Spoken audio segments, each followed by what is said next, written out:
Welcome to the Slop Farm. Enjoy the video.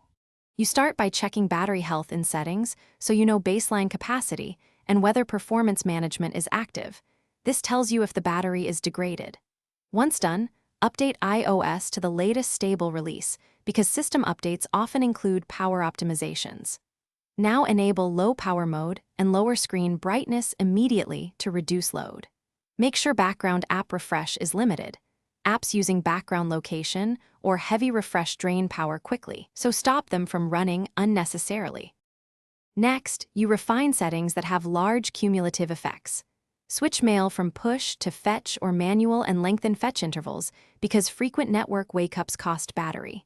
Then, make sure only necessary apps have background app refresh and location permissions. Once limited, the phone sleeps more effectively. Also prefer Wi-Fi over cellular when available since radios draw different power. Finally, shorten auto lock to a brisk interval and remove unused widgets and push notifications to prevent repeated wake-ups and needless screen time. To finish, adopt maintenance habits that protect long-term health. Enable optimized battery charging to slow aging, avoid leaving the phone in hot cars, and keep it between typical room temperatures. Once in a while, calibrate by charging to full and then letting it run down near empty to improve reporting accuracy.